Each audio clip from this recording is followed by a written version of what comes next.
FPL managers, we have got a great video today. We're going to be reviewing the points we got in our wildcard for game week 12, the best forwards to bring in this week because I know that's on the tip of your guys' tongue, and also how we're going to line up going into game week 13 and what we really need to think about.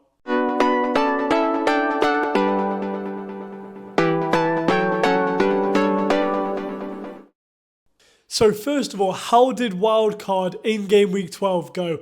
To be honest, it was a little bit of a mixed bag for me. So obviously, as you can see in goal, we did technically get the goalkeeper decision wrong. However, it was a great clean sheet by Fabianski, and I love to see points being scored on my bench, although we'll get into not that many points. So 6 points for Fabianski on my bench, but 3 points for Verbruggen, if I can spit it out. We brought him in for the save points, and he's got a save point there. Even though they didn't get the clean sheet right at the end, there is still the potential for Brighton to get clean sheets, and Verbruggen looks amazing for save points. And then the back three, Mazraoui, Aït-Nouri, a little bit disappointed. Aït-Nouri still very happy to have, still looks really attacking, but Mazraoui playing in that right centre-back role under Amorim doesn't look ideal. Admittedly, I wasn't able to watch too much of the game, but I did see some of the highlights. So I'm going to obviously keep Mazraoui in for a little bit. I feel like defensively they're not going to be awful, but it doesn't look as good as maybe under Ten Hag defensively. So Mazraoui may leave my team fairly soon, but we'll obviously give him a few more games just to see how he does. And we have got defenders to rotate in for him if needed. And then finally, Gabriel with the 6-pointer. Arsenal finally getting that clean sheet.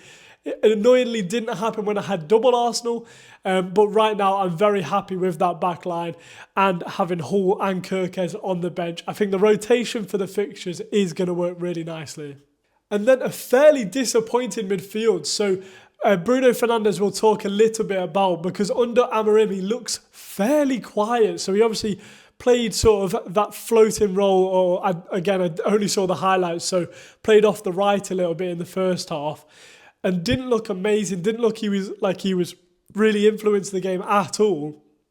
And then later on into the second half, he even got brought basically back into the Eriksen role, where he was playing in that sort of double pivot. And again, not really creating too much, or even though he was creating a little bit more, he wasn't really involved further up the pitch. So I think Bruno Fernandes, I'll assess him next week because he's still got a good fixture. However, he may be the player that I do take out for Bukayo Saka very, very soon. Cole Palmer, wow, how unlucky can one person get? Honestly, if you captain Palmer, I feel so sorry for you. Madueke clearing his goal off the line is absolutely awful, but that's the way FPL goes sometimes. A 2-pointer for Cole Palmer, but he's a mainstay in my team. He's looking really good and obviously got that clear-cut chance that should have been a goal.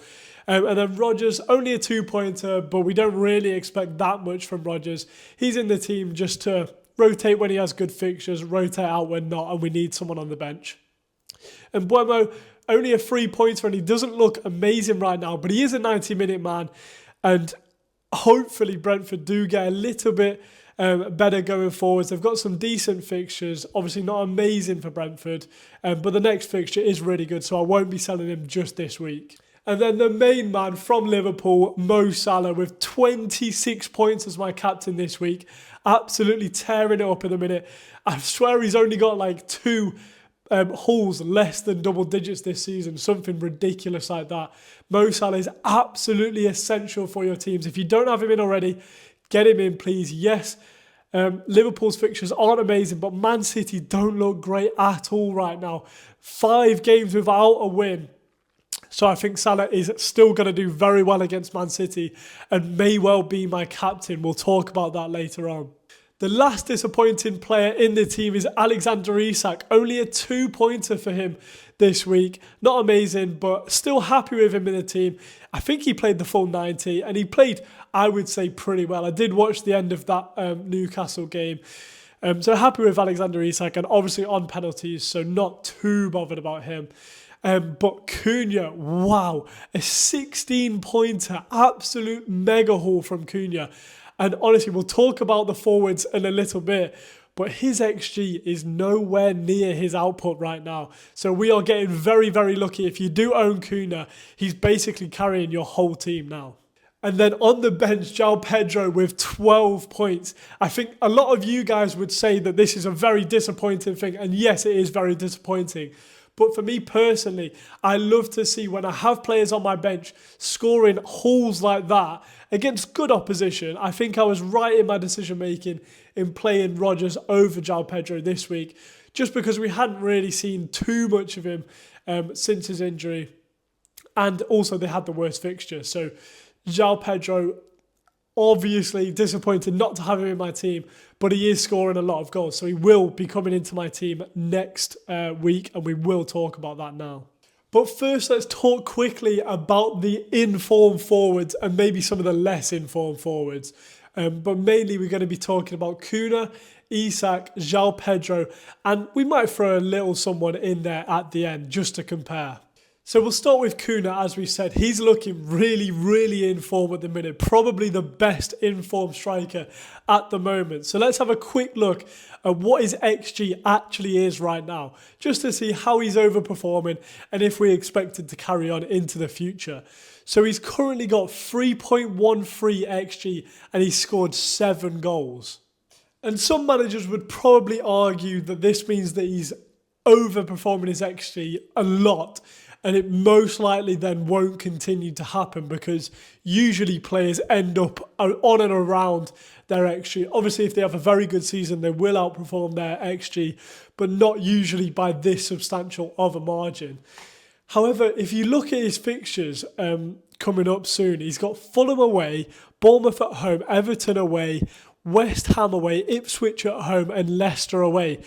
In the next, what's that, 5 game weeks, or sorry, they just played Fulham away. So in the next 4 game weeks, they've got unbelievable fixtures. And Fulham away is probably the hardest of those fixtures. And he's just got a 16-point haul in there. So if you want to bring Cunha in, I would not advise you to not do that at all. I think he's a great player, a great FPL asset at the moment.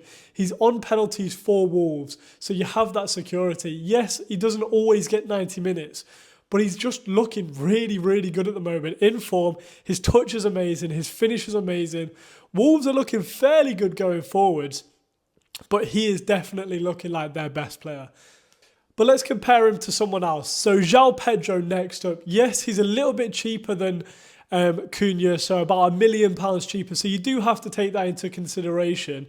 And he's had 1.65 expected goals, so obviously around about half of Cunha's, but he has played a few less games, so you have to let him off a little bit there. But he has scored 4 goals, so he's more than doubled his XG, or more than doubly overperformed his XG. So even more of an overperformance than Cunha. So if you are using the logic that Cunha is outperforming his XG, and therefore will most likely come back to around his XG, then João Pedro's an even worse culprit for that, and you shouldn't really bring him in.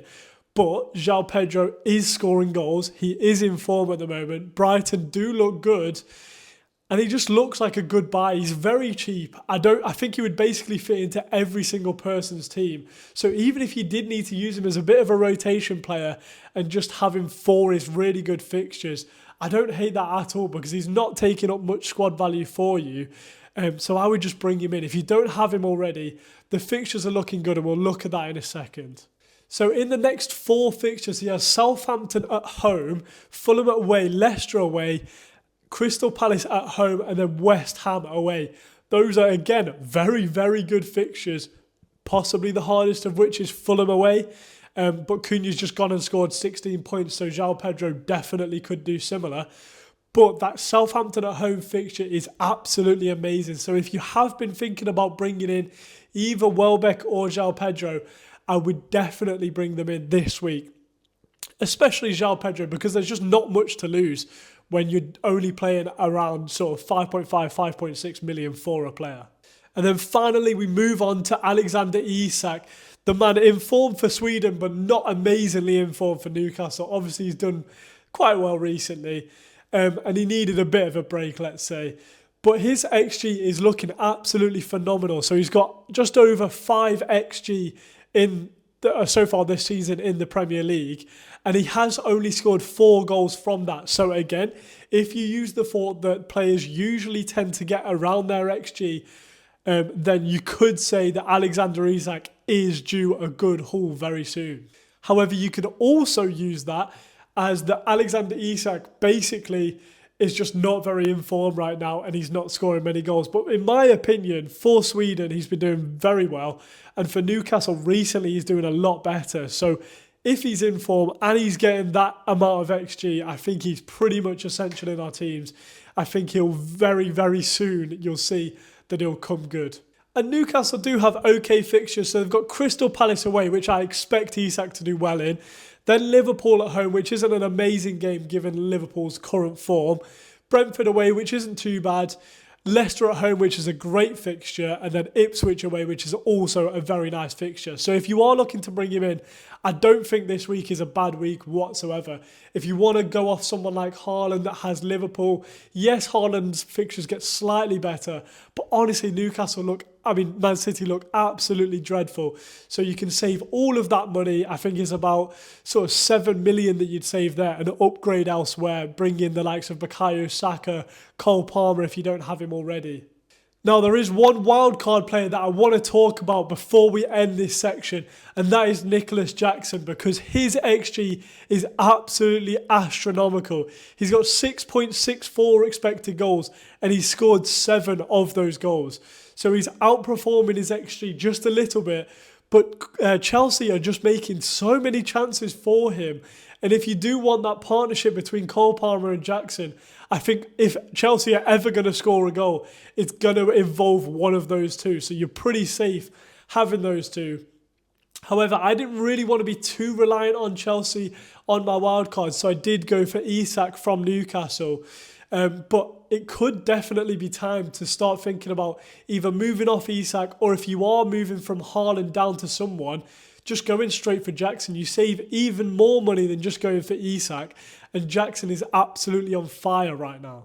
And their fixtures are pretty good too. So they've got Aston Villa at home, which isn't the worst fixture in the world.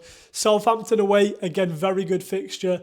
Spurs away, which also for an attacker is not a bad fixture. Brentford at home, again, good fixture. And then Everton away, another very good fixture. So if you are, again, looking to bring in Jackson, I would definitely not be scared to do it this week. And last but not least, let's look at my transfer targets and team selection for Game Week 13. So obviously we did wildcard in Game Week 12. So I would personally prefer to roll the transfer. But let's have a talk about what I am thinking. So we've got Verbruggen in net. Southampton at home, absolutely perfect fixture. He will be staying in net. Yes, he might not be getting his save points, but hopefully we can get a clean sheet there from Brighton. And then 8-0 against Bournemouth at home. Not a bad fixture whatsoever. Bournemouth have been okay this season, sort of sporadically, so they could block out Wolves. However, I think they will be a lot more attacking, so 8-0 will have a lot more chances going forwards. Then Mazraoui against Everton. Everton have looked shocking going forwards and cannot score for the life of them. So hopefully that can be an opportunity for a clean sheet for Man United. And then finally, Gabriel, as you can see here, on 3.7 predicted points with West Ham away. He's definitely in my team. And by the way, if you do want to see your team just like I can here, using Fantasy Football Hub, then click the link in my description. I believe they're currently doing a Black Friday sale, or Green Friday as they're calling it, where you get a 30-day free trial just to test the whole system out for yourself. See if it's something that you would enjoy and you would get value out of, and then you can either stop it if you don't like it or continue it if you do enjoy it. But into that midfield, it's saying Mo Salah we should definitely captain this week. And I think I agree. Man City have looked awful so far this season. And especially defensively, I think they are very frail. They could still obviously score against Liverpool. But I think it's going to be a lot harder of a matchup right now for Man City than maybe some of us expect. So it's a good time to get in on that Salah captain. Yes, lots of people will still captain Salah, but he could be a little bit of a differential with that game against Man City. And then Cole Palmer taking the vice captaincy against Aston Villa, 7.2 predicted points. No problems there. And Bomo comes in at 5.8 predicted points against Leicester at home. Obviously going to be playing him. Bruno Fernandes against Everton. Again, obviously going to be playing him. Give him one more week to prove himself to me, and then we'll look to bring in Bukayo Saka. So I don't think I will be looking to make any changes to the goalkeeper, defence or midfield position. But moving on to the forwards, we have got Matheus Cunha, who is obviously the man on form right now against Bournemouth. No issues there whatsoever. Isak against Crystal Palace away. As we talked about before, I think it's a good time to bring him in against Crystal Palace away. So I'm definitely going to be playing him. And then João Pedro against Southampton might possibly be the perfect fixture to play João Pedro in. So I'm very happy with my team on paper. So barring any injuries up until the deadline, which is on Friday. If you want to talk to me about the deadline, then make sure you go follow my TikTok FPL plug. I will be doing a live stream just before the deadline. So come and ask me all of the questions that you do have for game week 13. And then we've still got a solid bench. Fabianski, obviously against Arsenal, isn't ideal, but we won't be playing him. Rodgers against Chelsea, fine to be first on my bench. Kirkes against Wolves, obviously we're going to bench him with Cunha and Aït-Nouri in our teams. And then Lewis Hall with Crystal Palace away. I'd probably put him second on my bench, just behind Rodgers. So that's the team going into game week 13. Thank you so much for watching this video all the way until the end. Do drop me a comment. I will try and get to all the comments. Obviously, if you do comment on YouTube, I always read those comments, so I will definitely reply to you. And good luck for game week 13.